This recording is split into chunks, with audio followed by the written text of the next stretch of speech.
Hi there.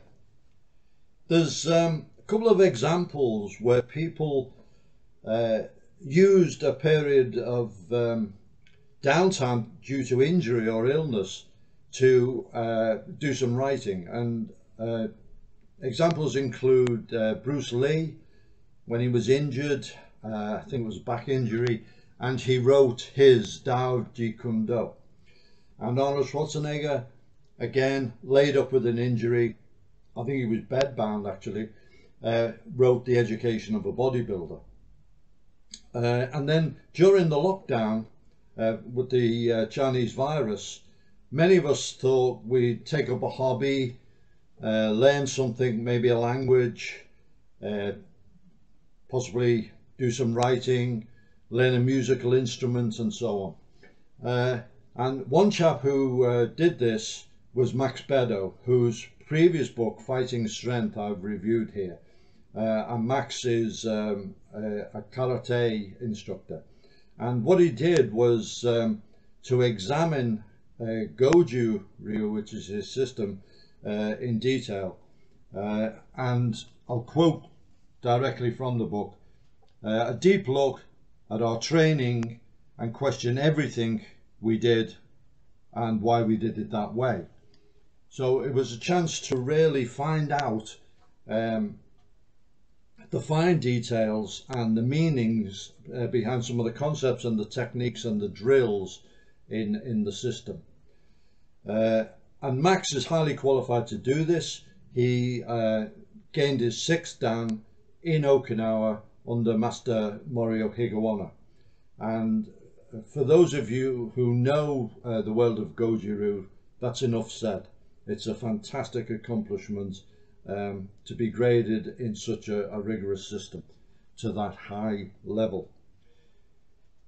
So the book that Max produced is this one, Karate, A Deeper Look Through Lockdown.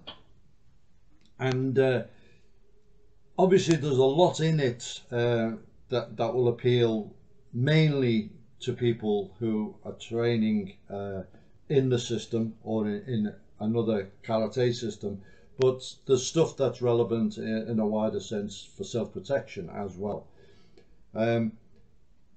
He really has sort of hit the nail on the head with what he's talking about. Right at the beginning, he's talking from the neutral ready stance, where you just stand in balanced, the way of triggering very rapid and explosive energy into a technique from that position. So I realized that the book was going to be full of some really good stuff. As I say, some of it's really only relevant within karate, things like the hikite, the withdrawals of the strike and so on. But there's a lot that's very relevant in a wider sense. And one of that is different mindsets in karate, starting with Soshin, the first mind or the beginner's mind, where you've got a lot of preconceived ideas, and you're kind of really finding your way, and that goes on to Mushin, or no mind. Very important concept. In fact, the dojo or the gym I use for the combatives is called the Mushin, and Su King, who founded it, used that concept, which comes from the samurai and so on. And I read a lot about Mushin back early on in my training, but I must confess I never really understood it until it was explained in a book on pistol shooting by Brian Enos, and it was a kind of light bulb went off. And in his chapter, Max has really explained Mushin very, very well. The next is Fudoshin, or immovable mind, and this is where determination and aggression and the never give up spirit, kind of do whatever it takes kind of thing, comes into it. And then the final paragraph is Zanshin, or remaining mind. But even though it's just a paragraph, he does actually cover it in a full chapter. Zanshin is such an important concept. In our Combatives mindset lecture, I still use the term Zanshin for this particular facet because we don't have a word in English for it. It's best translated as remaining alertness, which is a little bit clunky, but it's the concept that once the fight's over, assuming you've won, you don't switch off.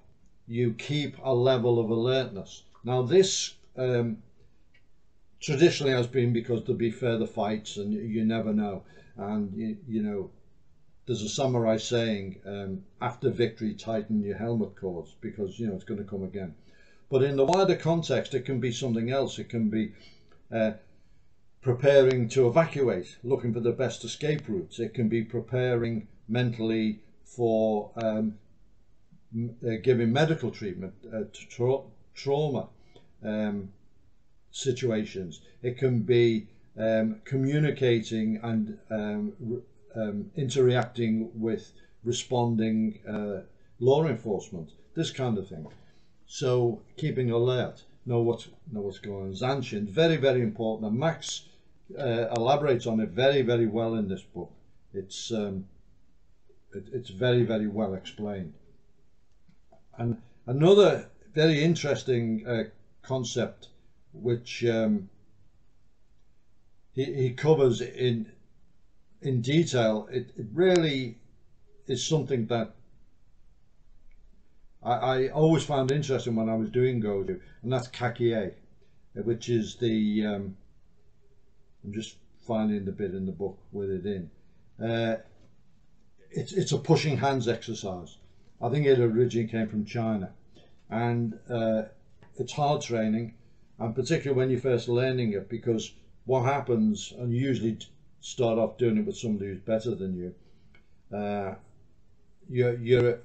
your strength just goes, because you do it for so long that you've got no strength left, but you have to keep going, and you kind of learn a new strength. And I'm not saying it's some you know, sort of inner force or anything like that. It's just the way we learn to cope while your muscles are fatigued.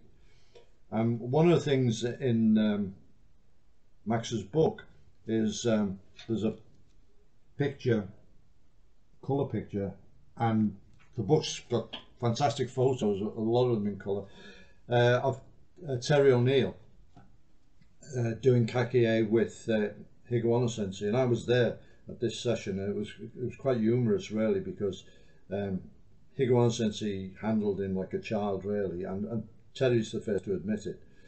Now I'm sure that Terry O'Neill can bench press more than Higuana Sensei, but it's the way that you can integrate all your body and all your muscles to defeat one particular set of muscles. So that's the interesting part about kakie. As I say, there's a lot of good stuff in the book. Since the book came out, since I was given the book, I spoke to Max on the phone. He called me up.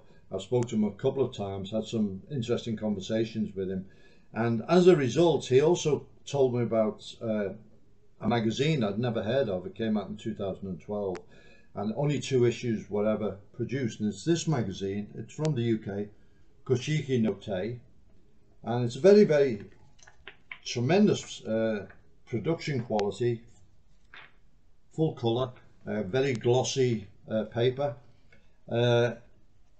and very interesting content. Well, the second issue is this, and it features Terry, and a big long interview with him, and many photos, some terrific action shots from competition. That's when he fought Steve Cattle, terrific battle, really good. It was supposed to be a 2-parter, and unfortunately the magazine folded, and it was never, the second part never came out, which was going to cover his movie career and his work on doors and that kind of thing.